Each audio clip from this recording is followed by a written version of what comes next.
같이 한번 고백해 보실까요? 주님 일하십니다. 주가 일하십니다. 여러분, 우리의 일과 형편과 상관없이 주님은 주님의 일을 여전히 행해 가고 계십니다. 그걸 믿고 신뢰하는 이들은 그걸 경험하고 살아갈 수 있습니다. 여러분, 우리는요, 피곤하면 일 못하거든요. 다치면 일 못하거든요. 근데 주님은 그것과 상관없이 영원토록 주님의 기뻐하실 일들을 여전히 행하고 계시는 주님이신 줄로 믿습니다. 여러분, 한번 여쭤볼게요. 주님이 무슨 일 하고 계실까요? 맞추시는 분은 제가 점심을 집에서 맛있게 드시라고 제가 격려해 드리겠습니다. 주님 무슨 일 하고 계실까? 주님은 당연히 주님의 일, 주님이 기뻐하시고 원하시고 계획하신 그 일들을 행해가고 계실 거예요. 그럼 도대체 그 일이 무슨 일일까? 주님이 기뻐하시고 원하시는 일이 무슨 일이실까? 여러분, 주님은 이미 주님의 일을 다 완성하셨습니다. 언제 완성하셨냐면 창조 때 하나님께서 모든 것, 빛과 하늘과 땅과 모든 것을 아름답게 다 만드시고 주님이 다 완성하셨습니다. 그러면서 뭐라고 말씀하셨냐면 보시기에 좋았더라. 너무너무 만족스러울 만큼.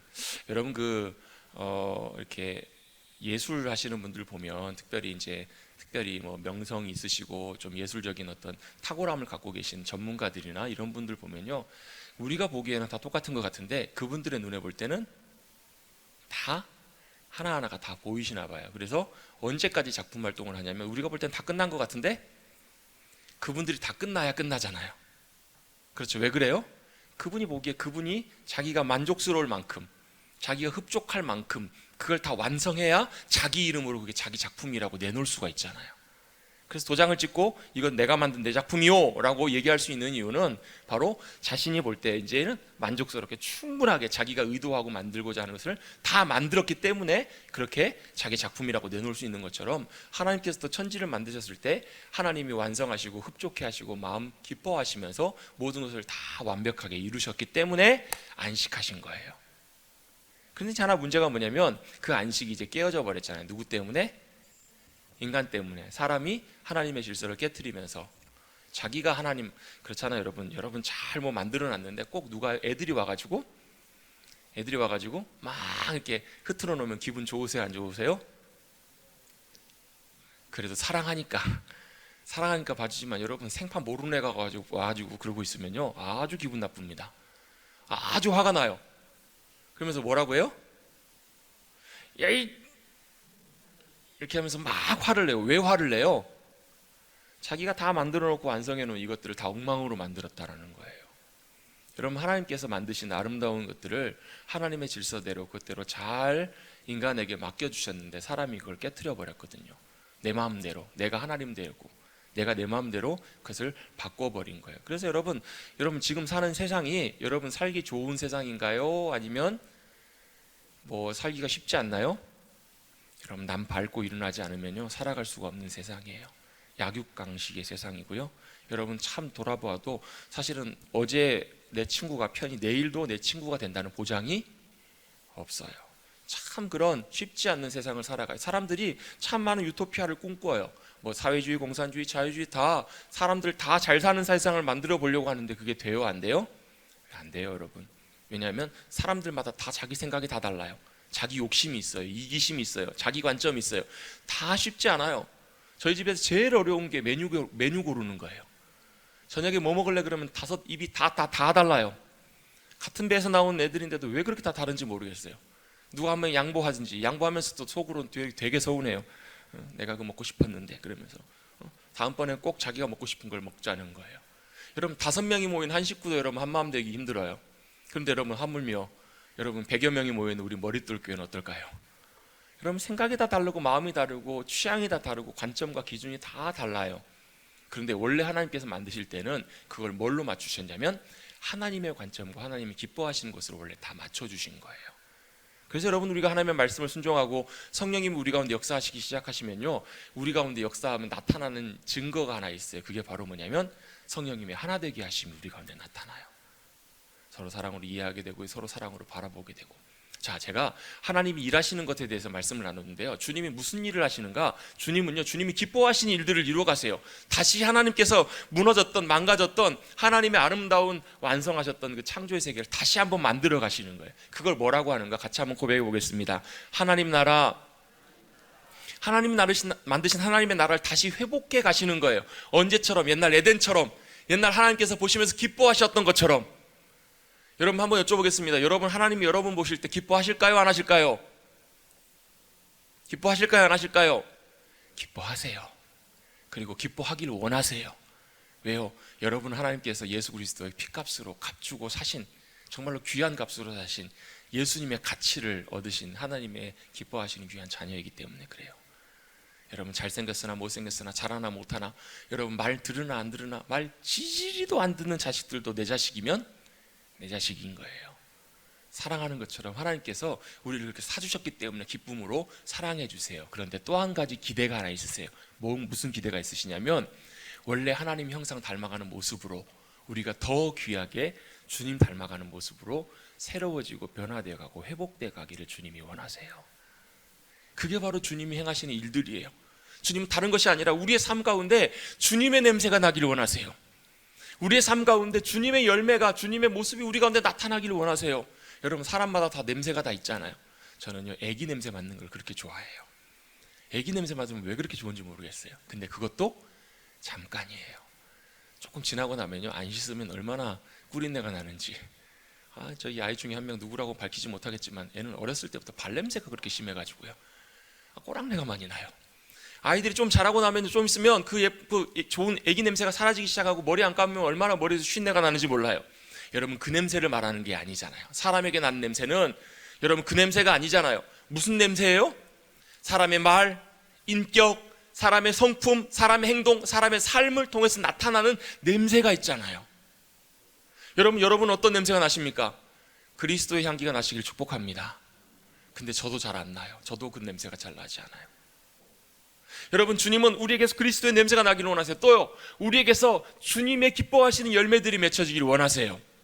그런데 여러분, 우리가 아무리 열매를 맺으려고 노력해도요, 주님이 이렇게 아예 못 박아 선언하세요. 요한복음 15장에 너희가 가지가 스스로 열매를 맺을 수 있다 없다?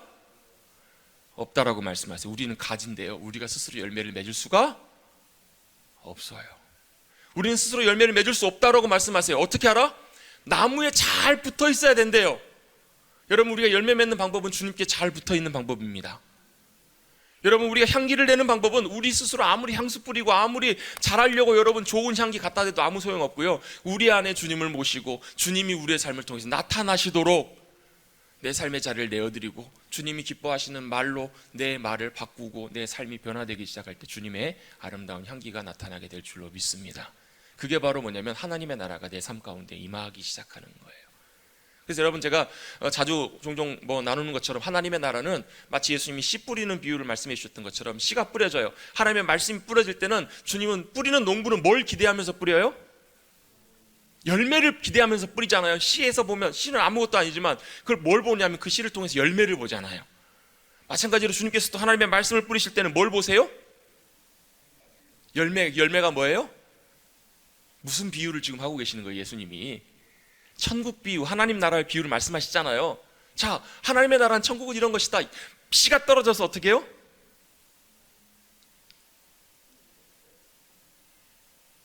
이거 참 오늘 날씨가 우중충해서 그런가, 이게 잘 주거니 받거니가 잘 안 돼요.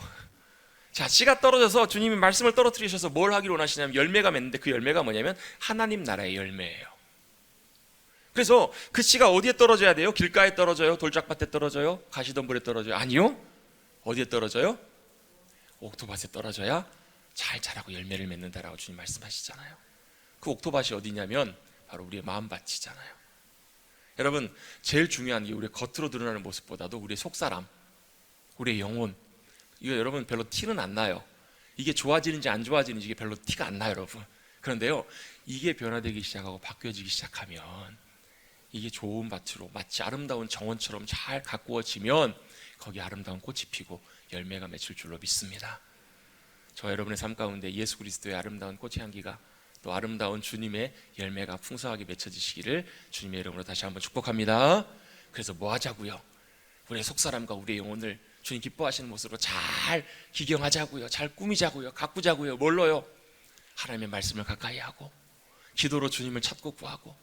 여러분, 기도하면 여러분 우리가 간절히 구해야 될 기도의 제목들 있잖아요. 이거 구하고 하나님 이거 주세요. 이거 필요 이거 해주세요. 여러분, 이거 기도라고 생각하기 쉬운데요. 여러분, 사실 이게 기도의 본질이 아니에요. 여러분, 왠 줄 아세요? 우리 지난주에 함께 말씀 나눴잖아요. 너희가 구하기 전에 너에게 있어야 될 것을 이미 너희 하나님 아버지께서 아신대요. 그럼 우리는 뭘 구하는 거예요? 우리는 그 주님을 구하는 거예요. 기도는 여러분 하나님 그분을 찾고 구하는 거예요. 여러분, 하나님은 어디나 다 계세요. 그런데 우리 하나님을 간절히 찾고 구한다라는 의미는 무슨 얘기냐면 그 살아계신 하나님이 전능하신 하나님이시라는 게 머릿속으로가 아니라 우리의 영혼으로 깨달아지고 경험되어져서 그 주님을 만나고 배우는 거예요. 그렇게 되면 어떤 마음속에 어떤 역사가 벌어지냐면 우리의 마음이 주님이 주시는 평안함으로 덮여요. 그리고 그 주님을 믿고 신뢰할 수 있게 돼요. 우리 안에 믿음이 생겨요. 우리 아까 장로님 기도하시면서 겨자씨만한 믿음 달라고 기도하셨잖아요. 여러분, 겨자씨만한 믿음이 아무것도 아닌 것처럼 보이지만 우리 안에 정말 겨자씨처럼 눈꽃만큼만 하나님 그분을 실제로 우리가 성령님 안에서 깨닫고 고백하고 믿음으로 의지할 수 있다면 여러분, 주님의 놀라운 믿음의 역사가 반드시 일어날 줄로 믿습니다. 그게 바로 하나님의 나라의 질서이고 법칙이기 때문에 그래요. 그래서 여러분, 기도는 단순히 내가 구할 것 주님이 다 아세요? 모르세요?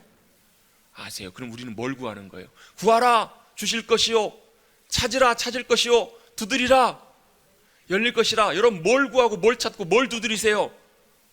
여러분, 누가복음에는 그 답을 얘기해 주고 계세요. 구하는 이들에게 성령을 너에게 선물로 주지 않겠느냐. 여러분, 주님을 얻으면 그 안에 다 있습니다. 주님을 얻으면 그 안에 모든 것을 다 누릴 수 있어요. 왜요? 주님 여전히 일하고 계시거든요. 주님 여전히 신실하게 지금도 역사하고 계시거든요. 여러분, 주님의 일하심, 주님의 함께하심을 저와 여러분의 삶 가운데 실제적으로 경험할 수 있게 되기를 바랍니다. 여러분, 그게 없으면요, 우리의 믿음은 여러분 교회만 왔다 갔다 하는 그냥 그런 형식적인 믿음과 신앙이 돼버려요. 여러분, 우리가 항상 그렇잖아요. 주님을 만나야 된다고. 여러분, 주님을 만난다라는 것이 여러분 굉장히 추상적이잖아요.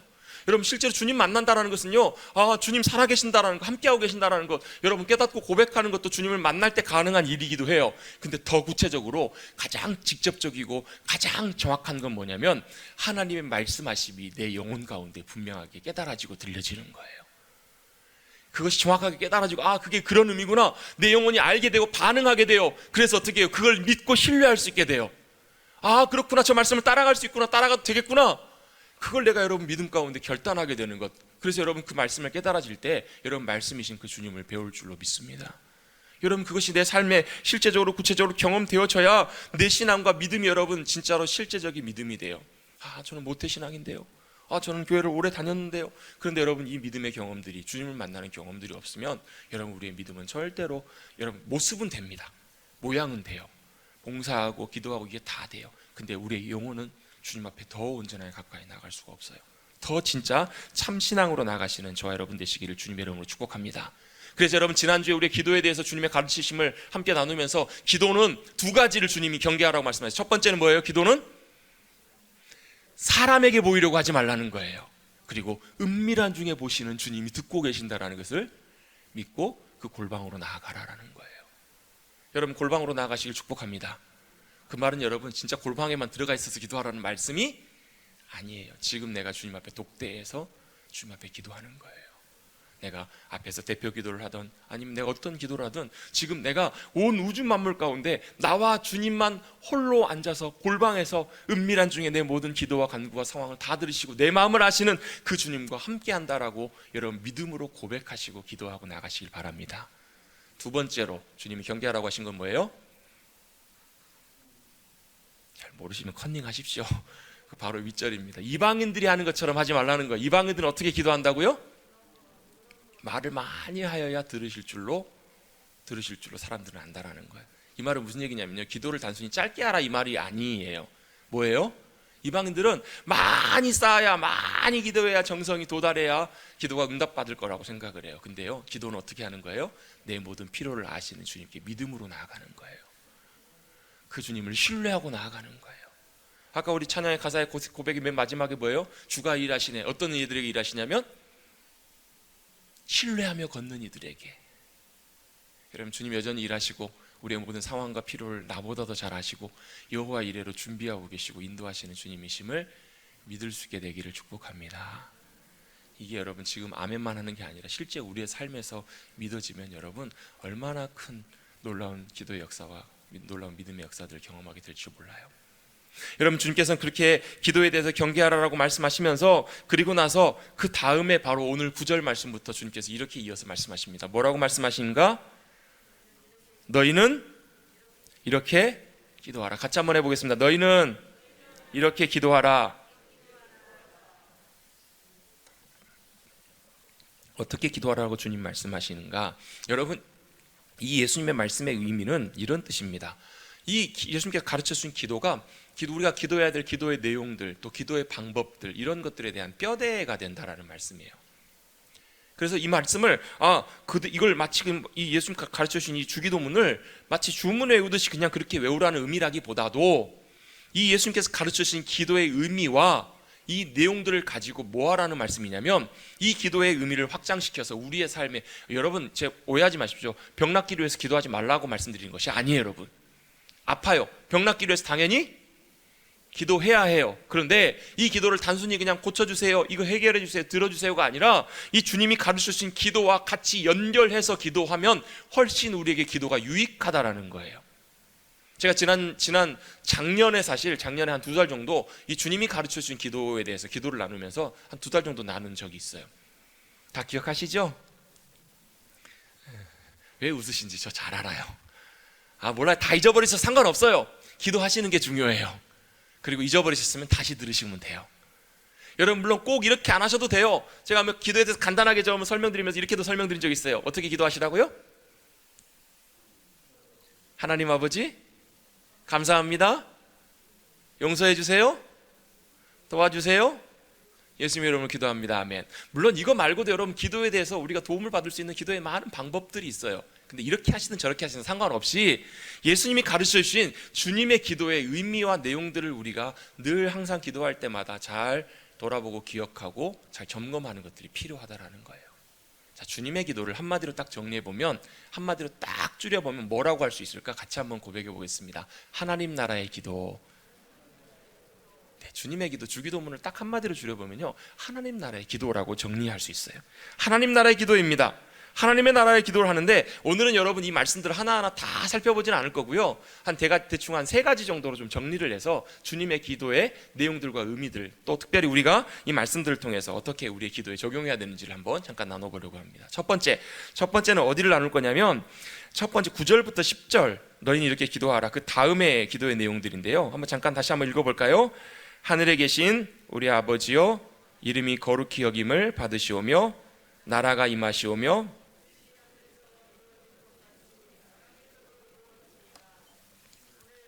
아멘.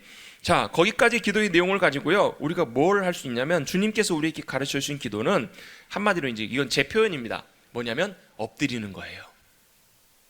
주님께서 가르쳐 주신 기도의 첫 번째 부분의 중요한 부분은 주님 앞에 엎드리는 거예요.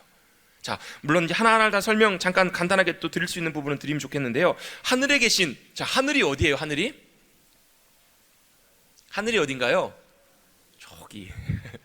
이 하늘은 단순히 우리 눈으로 보이는 이제 육안의 어떤 보이는 대기죠. 하늘만을 의미하는 것은 아니에요.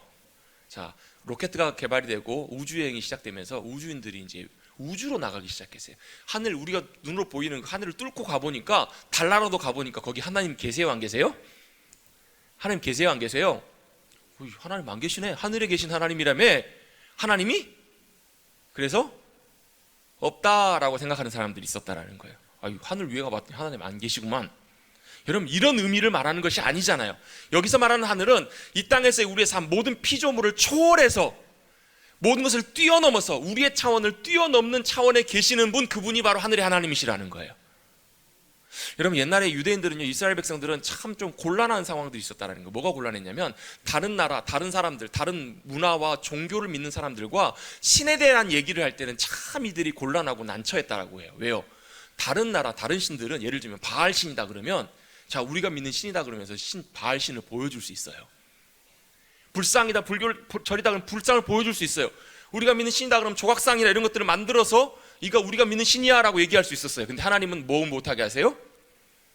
이 땅에 있는 것들로 자신의 형상을 만들지 못하게 하셨어요. 그 이유가 왜일까요? 하나님은 이 땅에 있는 모든 것들로 하늘의 하나님을 묘사할 수 있는 것이 단 하나도 없기 때문에 그래요. 하나님은 이 땅에 있는 어떤 것으로도 표현하실 수 없는 분이세요. 초월적인 분이시라는 것은 이 땅에 있는 차원을 넘어서 버리신 분이세요. 그래서 그걸 절대 못 만들게 하시면서, 왜냐하면 혹여라도 이걸 만들면서 이걸 하나님이라고 사람들이 착각할까 봐. 여러분, 사실은요, 눈에 보이면 믿기가 훨씬 쉽습니다. 눈에 보이면서 이게 하나님이다 그러면요 훨씬 더 믿음이 생겨요. 그런데요, 유대인들은 그렇게 할 수가 없었던 거예요. 그러면서 니네 하나님 어디 계시냐, 니네 하나님 어떤 분이시냐 그러면 겨우 할 수 있었던 표현이 바로 뭐예요? 겨우라기보다도 그냥 유일하게 할 수 있었던 표현이 어떤 표현이냐면, 우리 하나님 하늘에 계신 분이시라는 거예요. 모든 것을 초월해서, 모든 것을 뛰어넘어서, 우리의 차원을 뛰어넘어서 유일하게 온 우주 만물을 지으시고 통치하시는 피조물 위에 계신 분이 바로 우리 하나님이시다, 이렇게 고백하고 있는 거예요. 할렐루야. 우리 하나님은 하늘에 계신 하나님이신 줄로 믿습니다. 저 하늘이 아니라 우리의 차원을 뛰어넘는 차원에 계신 하나님. 그런데요, 그 주님이 우리의 아버지 하나님으로 우리 가운데 찾아오시잖아요. 그 높은 차원에 계신 주님이 그곳 보좌로부터 여러분 우리 가운데 임하려고 이 땅 가운데 임하세요. 여러분, 그 초월, 그 차원을 넘어서시는 하나님께서 어떻게 이 땅, 이 차원, 우리 차원으로 찾아오실 수 있을까? 여러분, 예수님께서 이 땅에 인간의 모습으로 오실 때 어디로 오시나요?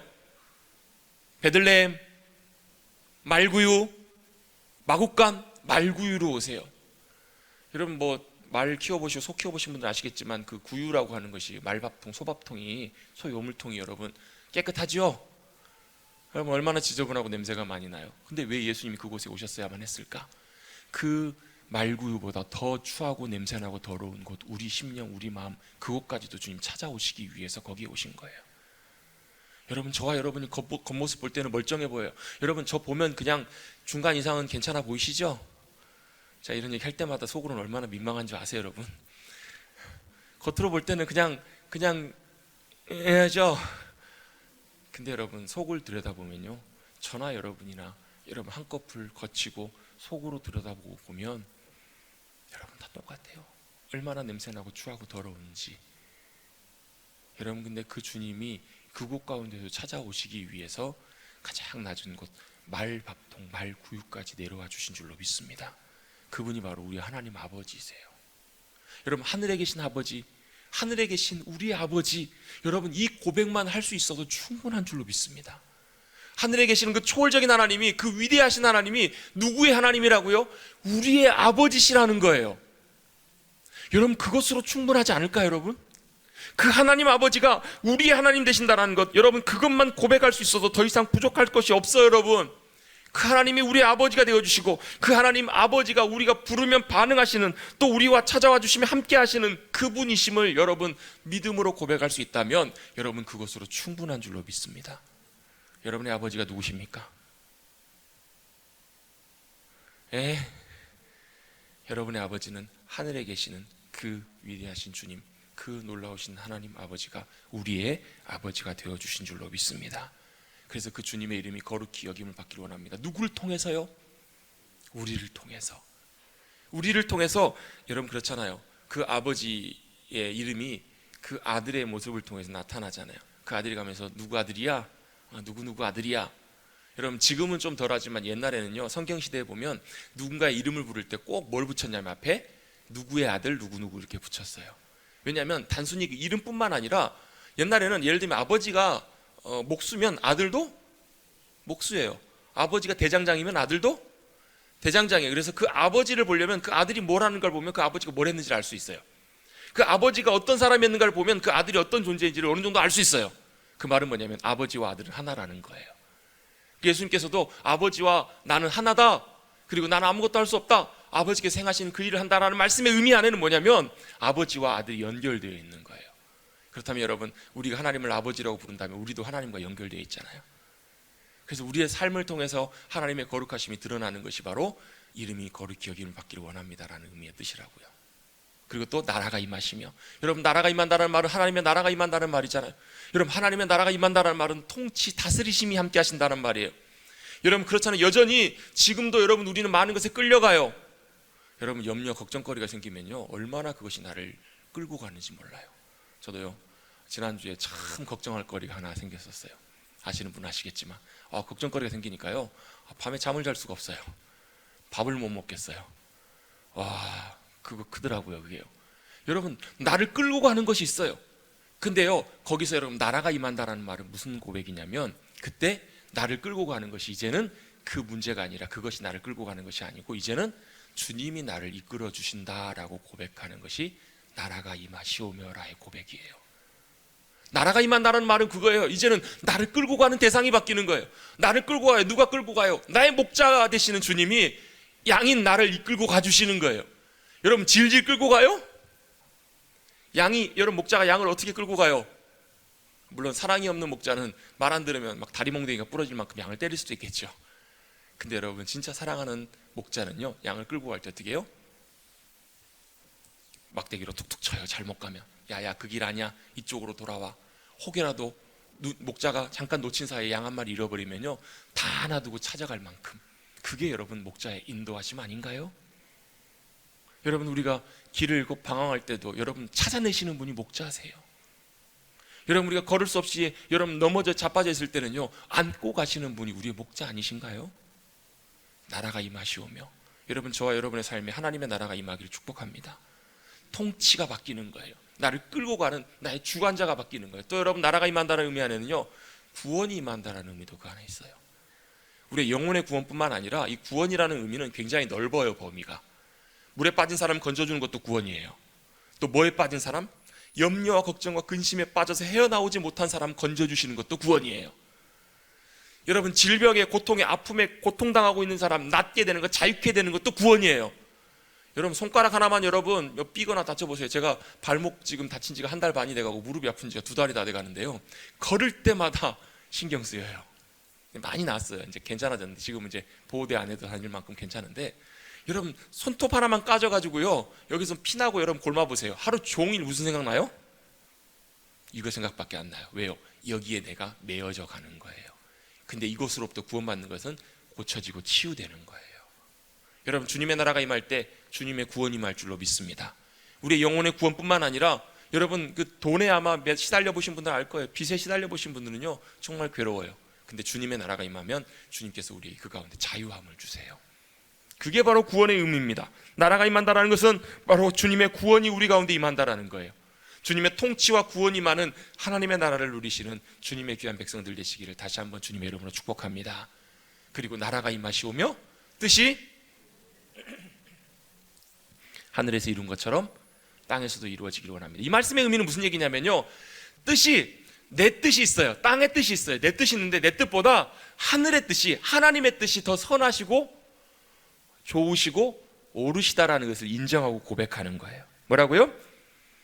뜻이 하늘에서 이룬 것처럼, 하늘에서 이룬 것처럼 땅에서 이루어지기를 원합니다. 이 말은 내 뜻보다 하나님의 뜻이 더 선하고 좋습니다라는 것을 인정한다라는 거예요.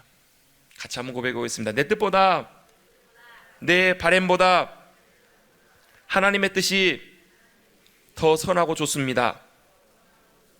인정하고 고백하는 것, 이게 바로 이 기도의 고백의 의미라는 거예요. 여러분, 이것이 왜 중요한가? 여러분, 예수님께서도 이렇게 기도하시잖아. 나의 원대로 마시옵고 아버지의 뜻대로 되기를 원합니다. 왜냐하면 예수님도 그걸 아셨거든요. 그게 최선임을, 그게 가장 좋은 길임을 주님께서 아셨기 때문에 그래요. 그래서 여러분, 첫 번째 단락의 결론은 이거예요. 그래서 여러분, 내가 굴복하고 엎드리는 것이 복이라는 거예요.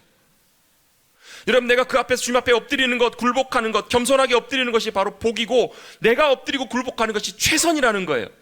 여러분, 성경에서 말하는 복이라는 의미, 여러분 복 좋아하시죠? 복. 먹는 복 말고요. 복 좋잖아요. 여러분, 다 복 받기를 원하시잖아요. 여러분. 근데 성경에서 말하는 복이라는 말, 바라크라는 말은요, 원래 의미가 무릎을 꿇고 엎드리다라는 의미가 그 안에 있어요. 먼저 의미가 무릎을 꿇고 엎드리는 거예요. 그러면서 뭐 하는 거예요? 하나님의 인도하심을 바라는 거예요. 하나님의 도우심과 하나님의 놀랍게 영광 가운데 함께 해주시는 것들을 기대하고 구하는 거예요. 그러면 주님께서도 우리와 똑같이 우리 자리에 찾아와 주셔서 우리와 눈을 맞추시고, 내가 너에게 가장 좋은 것들로 해주리라, 책임져 주리라. 이게 바로 성경에서 말하는 복이에요. 그렇기 때문에 여러분 기도는 어떤 한 목사님의 표현처럼 스페어 타이어가 아닙니다. 자, 이게 무슨 말이냐면, 스페어 타이어는 언제 쓰는 거예요? 타이어가 펑크 났을 때, 타이어가 펑크 나서 더 이상 갈 수 없을 때, 그때서야 스페어 타이어가 필요해요. 기도는요, 문제 터졌을 때 필요한 것이 아니라, 기도는 스페어 타이어가 아니라 기도는 핸들입니다. 핸들을 내가 쥐는 것이 아니라 하나님께로 핸들을 내어드리는 거예요. 여러분, 저도 보셔서 아시겠지만 참 지는 거 싫어하고 누군가에게 내가 못한다라는 거 인정하는 거 참 싫어했습니다. 혹시라도 내가 안 돼서, 내 마음대로 안 돼서 내 자리나 내가 해야 될 것을 내어주기만 하면 참 못 견디고 짜증을 많이 냈어요. 그런데 기도는 뭐라고요? 기도는 스페어 타이어가 아니라 핸들을 내어드리는 거라고. 핸들을 내어드리는 것입니다. 핸들을 내어드려요. 그럼 어떤 일이 벌어지는가? 성경에서는 여러분 이 표현에 대해서 수없이 많이 표현해요. 잠언 3장 5절 6절. 너는 마음을 다하여 여호와를 신뢰하고 내 명철을 의지하지 말라. 너는 범사의 그를 인정하라. 범사의 그 주님께 내어드려라. 그리하면 내 길을 지도하시리라. 시편 37편 5절 말씀입니다. 내 길을 여호와께 맡기라. 그리하면 그가 이루실 것이다. 뭐라고요? 내 길을 여호와께 맡기래요. 핸들을 주님 앞에 내어드리래요. 여러분, 지금도 여러분 혹시라도 지금 붙들고 해결하려고 몸부림치시는 문제들 있으시다면, 여러분 빵꾸 나서 타이어 터져서 그제서야 주님의 도우심을 구하지 마시고 핸들 내어드리십시다. 여러분, 중요한 것은요, 내가 그 문제를 붙잡고 씨름하는 것이 중요한 것이 아니에요. 주님 앞에 엎드리는 거예요. 잠언 16장 3절. 너의 행사를 여호와께 맡기라. 그리하면 내 경영하는 것이 이루어지리라. 여러분, 무언가가 안 될 때, 무언가가 계속 막히고 문제가 생길 때, 문제는요, 문제가 아니에요. 여러분, 여러분의 가정 가운데 원치 않는 여러 가지, 감당하기 어려운 여러 가지 문제들이 생길 때요, 하나님 앞에 문제 해결해 주세요. 이게 여러분 궁극적인 하나님이 기대하시는 하나님의 방법이 아니라는 거예요. 여러분, 문제 해결되는 것보다 더 중요한 것이 우리가 하나님 앞에 엎드리는 것이 중요합니다. 하나님 앞에 완전히 엎드려진다는 것은 그냥 단순히 엎드려지는 것이 아니라, 내가 이 문제를 해결해 주세요가 아니라 하나님께 완전히 항복하는 거예요. 내가 할 수 없기 때문에, 내가 안 되기 때문에, 여러분, 내 연약함과 무능함을 주님 앞에 고백하고 엎드리는 것은 부족함, 부끄러운 것이 아니라 그것이 바로 내 복이고 능력이라고 성경은 우리에게 분명히 말씀하세요. 여러분, 괜찮은 것처럼 하지 마시고 여러분 있는 그 자리에서 그대로 주님 앞에 엎드리십시오. 엎드린다는 말은 주님 손 닫습니다, 항복합니다, 이제는 주님 앞에 완전하게 엎드립니다. 여러분, 그렇게 인정하고 주님 앞에 엎드리기 시작하면 하나님의 능력과 하늘의 능력과 은혜가 풍성하게 공급될 줄로 믿습니다. 타이어 펑크 나기 전에 엎드리는 것, 기도할 상황이 생기기 전에 내가 먼저 엎드리는 것, 그게 참 좋아요. 그런데 그렇지 않더라도 여러분, 그것과 상관없이 내가 굴복하고 주님 앞에 엎드리고 내가 구하는 것보다 하나님이 기대하시는 것, 또 계획하시는 것이 더 선하시다는 것을 믿음으로 고백하게 될 때, 그게 바로 복일 줄로 믿습니다. 뜻이 하늘에서 이루어진 것처럼 주님, 지금을 살아가는 우리들의 이 땅의 삶에 이루어지기를 원합니다. 여러분, 이렇게 믿고 고백할 수 있게 되시는 저와 여러분 되시기를 주님의 이름으로 축복합니다. 여러분, 그것이 지금 내 삶의 자리에도 이루어지게 하옵소서. 여러분, 내가 원하는 뜻이 여러분 하나님의 뜻이 아니면, 내가 원하는 뜻이 하나님이 주시는 최선의 길들이 아니면, 여러분 그 일이 실패되고 또 그 일들이 무산되는 것, 그게 오히려 복이에요. 여러분, 우리가 모든 상황 앞에서 주님 앞에 겸손하게 엎드리시는 여러분 되시길 바랍니다. 여러분, 다른 것 구하기 전에요, 자녀의 문제, 또 내가 계획하는 모든 문제, 그 하나님 그거 해결해 주세요 하기 전에 여러분 먼저 엎드리십시오. 여러분, 간절히 사모함으로 주님 앞에 엎드리면 주님의 선하신 뜻이 저와 여러분의 삶을 통해서 온전하게 나타나게 될 줄로 믿습니다. 같이 한번 고백해 보겠습니다. 엎드려야 삽니다. 뭐 하면 산다고요? 엎드려야 살아요. 주님 앞에 엎드리면 삽니다. 우리의 영혼이 엎드릴 때 여러분 정말로 처절하게 간절하게 주님 앞에 엎드리면 여러분, 우리 가운데 주님의 놀라운 하늘의 생명과 은혜가 회복되고 열려지게 될 줄로 믿습니다. 두 번째, 주님의 기도의 두 번째 다룰 부분은 바로 11절 말씀입니다. 오늘 우리에게 일용할 양식을 주시옵고, 이 고백의 의미입니다. 자, 이 고백의 의미는 여러 가지 것들이 있는데 단순히 양식 이 차원만 해당되는 것만은 아닙니다. 이걸 여러분, 저는 한마디로 이렇게 고백에 정리해 보고 싶은데요, 같이 한번 고백해 보겠습니다. 하나님이 공급자가 되십니다. 하나님이 공급자가 되신다라는 거예요. 여러분, 이건 다 아시는 말씀이에요. 그런데 자꾸 우리는 어디로 가냐면 공급자이신 하나님보다 하나님이 공급해 주시는 것에 우리의 마음이 많이 가요. 우리의 기대와 우리의 방향이 자꾸 거기에 많이 가요. 우리의 초점이 어디에 가 있어야 함을 주님 말씀하시냐면 일용할 양식을 주시는 하나님께 가 있어야 해요.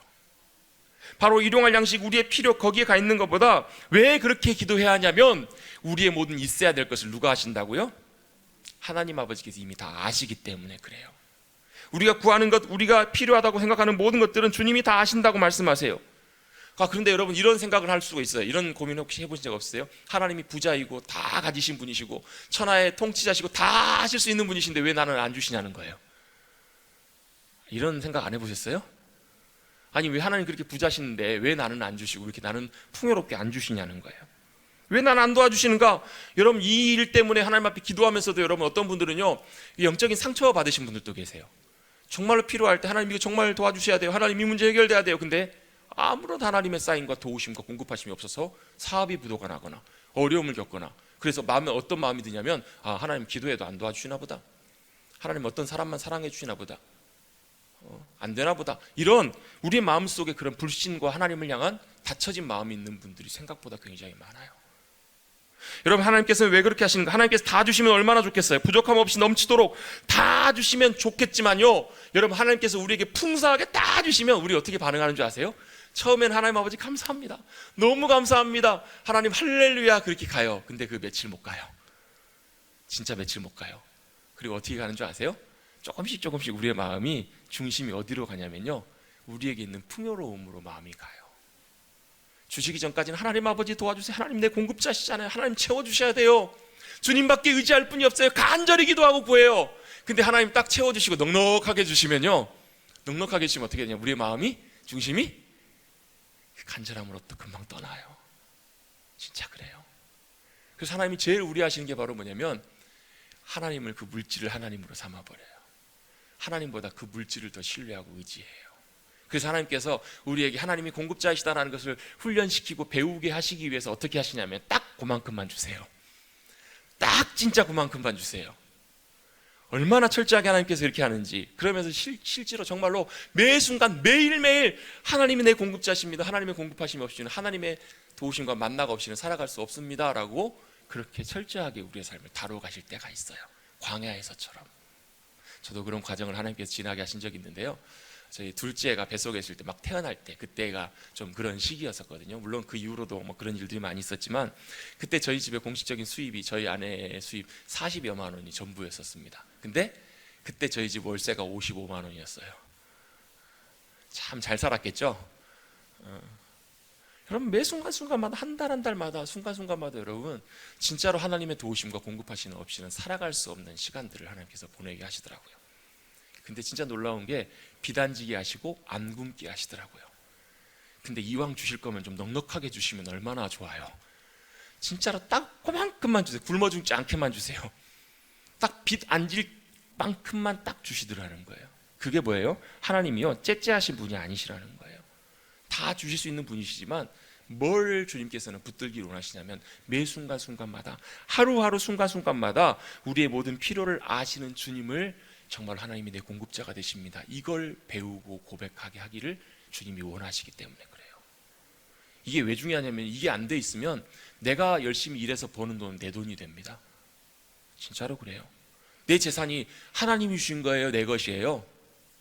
말로는 하나님이 주신 거라고 하는데 실제로는 내 재산이에요. 그걸 어떻게 할 수 있냐면요, 여러분 그 재산이 많으면 우리의 영혼이, 우리의 마음이 돈 때문에 그렇게 걱정하진 않아요.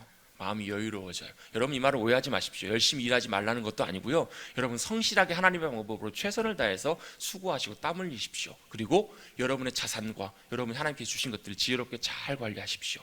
다만 우리의 마음과 중심과 고백이 하나님이 내 공급자이십니다, 이걸 떠나서는 안 된다라는 거예요. 여러분요, 갑작스럽게 통장에 잔고가 쫙쫙쫙 줄기 시작하고요, 갑자기 경제적인 타격이 오기 시작해요. 그럼 여러분 마음이 어떻게 되겠어요? 여러분 마음이 실제로 불안해집니다. 실제로 그래요. 마음이 불안해지고요, 마음이 염려가 생겨요. 그 말은 무슨 얘기냐면 하나님이 내 공급자이십니다, 이걸 입술로는 고백하지만 실제 마음으로는 그게 아니라는 거예요. 나도 모르게 뭘 의지하고 있는 거예요? 내 통장 의지하고 있는 거예요. 내 재산 의지하고 있는 거예요. 여러분 다시 한번 고백해 보십시다. 하나님만이 나의 공급자가 되십니다. 아멘. 그러하기에 하나님께서는 광야 가운데서도 채워줄 것들을 채우시고, 저처럼 이렇게 목마른 심령에게 물도 주시고,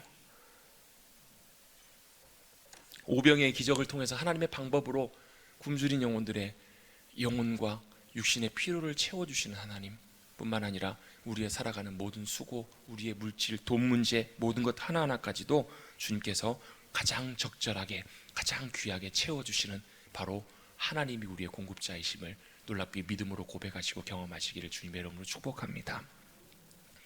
일용할 양식을 주시옵고 우리에게 가장 필요한 것들을 주님이 다 아십니다. 그래서 여러분, 우리의 연약함을 주님 앞에 고백하며 주님, 우리 안에 나눠진 마음 주님 앞에 다 드리며 여러분 그 자리로 다시 돌아가시면 돼요.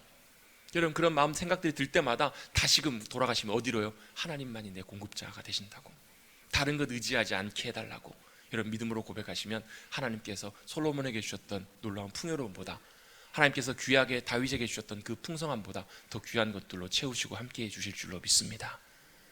여호와는 나의 목자시니 내게 부족함이 없습니다. 여러분, 그걸 누리실 수 있게 되기를 간절히 바라요. 저는 여러분 그런 고백을 하실 수 있는 우리 머릿돌교회 성도님들이 되셨으면 좋겠어요. 마지막 세 번째입니다. 바로 세 번째는 뒷부분인데요. 물론 우리를 시험에 들게 마옵시고 우리를 악에서 구하옵소서 이런 귀한 고백들도 있지만 저는 이 뒷부분을 이렇게 정리해 보고 싶습니다. 같이 한번 해볼까요? 땅에서 풀면 하늘에서도 풀립니다. 우리는 세 가지로 정리하고 있습니다. 이게 전부는 아닙니다. 그런데요, 하나님 앞에 엎드리는 것, 또 하나님을 나의 유일한 공급자로 삼는 것, 또 마지막 세 번째로 땅에서 풀면 하늘에서도 풀린다라는 것. 여러분, 이 말은 내가 내 형제를 용서한 것처럼 내가 형제를 용서해 줬으니까 하나님 날 용서해 주세요, 이런 조건적인 의미라기보다도 바로 하나님의 용서와 은혜와 하나님의 복과 역사하심이 흘러가기 위해서는 이 땅에 먼저 풀려야 될 것들이 풀려야 된다는 거예요. 자, 이게 뭐가 풀리는 건가? 바로 하나님의 질서와 하나님의 행하심이 실제 내 삶 속에 이루어질 수 있도록 먼저 뭐 하라고요? 용서하라는 거예요. 순종하라는 거예요. 내 삶에서 먼저 주님이 기뻐하신 일들로 그렇게 살아가기 시작할 때 하늘의 놀라운 예비된 역사하심과 행하심들이 여전히 우리 가운데 임하게 되고 나타나게 될 거라는 얘기예요. 여러분, 우리 이 땅을 살아가지만 하늘을 소망하며 살아가는 존재인 줄로 믿습니다.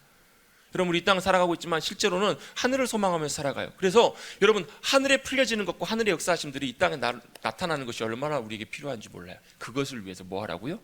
용서하라고요. 그것을 위해서 뭐 하라고? 용납하라고요. 그것을 위해서 뭐 하라고요? 순종하라고요. 주님이 기뻐하신 뜻을 따라가기 시작하고 하나님의 질서 가운데 내가 들여지기 시작하면 여러분, 하늘의 놀라운 복과 은혜가 우리 가운데 온전하게 임하게 될 줄로 믿습니다. 왜요? 하늘의 소망으로 만족하며 살아가는 존재들이기 때문에. 여러분, 근데 이게 진짜 어려워요. 정말 잘 안 돼요. 예전엔 전 그런 적이 있었어요. 여러분 그러시는 분 계신지 모르겠지만 고속도로를 이렇게 쭉 달리다 보면 저보다 작은 차가 가다가 갑자기 저를 촥 추월해서 갈 때가 있어요. 그럼 어떻게 해요? 어라? 이러면서 어떻게 해요? 지금은 그렇지는 않습니다. 예전에 젊을 때 기어이 쫓아가가지고 그 차를 추월해서 앞에 딱 가야 만족스러워요. 마음이 좋아요. 여러분, 이것이 아니라 앞질러 가는 사람이 있으면 아유 가라고. 왜요? 우리는 하늘의 소망을 두고 살아가는 사람이니까. 용서하기 어렵고 용납하기 어려울 때 여러분 기억하십시오. 여러분, 이게 정말 매번 넘어지잖아요. 매번 어려워요. 참 쉽지 않아요. 저만 해도 저희 아내에게, 자녀들에게, 또 여러분 많은 사람들에게 여러분 용납하고 받아들이는 것, 여러분 용납하고 용서하는 것, 이게 정말 잘 안 되는데요. 그렇게 순종하고 해보기 시작하면 내가 하나님의 은혜 받은 존재임을, 내가 하나님의 용납하심과 하나님의 용서함 받은 존재임을 주님께서 더 선명하게 깨닫게 해주시더라고요. 여러분, 땅에서 풀면 하늘에서도 풀릴 줄로 믿습니다. 땅에서 우리가 여러분 주님의 권세로 어둠의 권세를 묶으면 하늘에서도 실제로 그 능력과 권세가 역사하게 될 줄로 믿습니다. 여러분, 바로 그것이 우리에게 주신 특권이에요. 여러분, 용서는 특권이에요. 여러분, 순종은 특권입니다. 왜요? 우리가 그렇게 주님 기뻐하신 대로 행하면 하늘에 놀라운 하나님의 역사심과 예비하심, 하늘의 소망이 실제로 우리 가운데 실제로 임하기 때문에 그래요. 그리고 여러분, 우리는 1만 달란트 빚진 자, 용서받은 자잖아요. 여러분 1만 달란트 주님이 용서해 주셨으면 100데나리온 정도는 여러분 용서해 주십시다. 안 하시려면 마시고요. 그냥 쉽진 않지만 여러분, 이 땅에서 풀면 하늘에서도 주님께서 친히 하나님 행하실 일들을 나타내실 것을 믿음 가운데 기대하시면서 쉽지 않지만 하나님의 뜻 가운데 드려지시는, 그래서 하나님의 놀라운 기도를 통해서 주님의 놀라운 영광과 역사하심, 하늘의 소망 가운데 살아가시는 저와 여러분 되시기를 주님의 이름으로 축복합니다. 같이 한번 고백하겠습니다. 주님만으로 충분합니다. 여러분, 저는 목사로 여러분들을 섬기며 살아가면서 여러분 이거 다 경험하고 누리며 살아가셨으면 좋겠어요. 다른 것보다도 하나님만으로 충분하다는 것, 하나님의 영광을 보고 하나님의 위대하심과 하나님의 선하심과 하나님의 아름다우심을 우리가 맛보고 경험하면 여러분 다른 거에 별로 눈이 돌아가지가 않더라고요. 다른 것에 여러분 마음과 목적이 가지 않더라고요. 여러분 이 귀한 놀라운 진리와 은혜를 누리고 경험해 가시는 저와 여러분 되시기를 다시 한번 주님의 이름으로 축복합니다. 주님 가르쳐 주신 기도, 오늘은 3가지로 정리를 했습니다. 주님 앞에 엎드리십시다. 철저하게 우리의 마음으로. 그리고 하나님이 내 공급자가 되어주십니다. 그리고 땅에서 풀면 하늘에서도 풀립니다. 이 놀라운 기도의 진리를 가지고 주님 앞에 기도함으로 더 가까이 나가시는 저와 여러분 되시기를 주님의 이름으로 다시 한번 축복합니다. 하나님 아버지 감사합니다. 오늘도 여러 가지 어려운 형편과 처지와 상황 속에서도 예배 자리로 나오게 하여 주시고 이 시간 다시 한번 하나님의 말씀 앞에 저희를 세워주시니 감사를 드립니다. 너희는 이렇게 기도하라.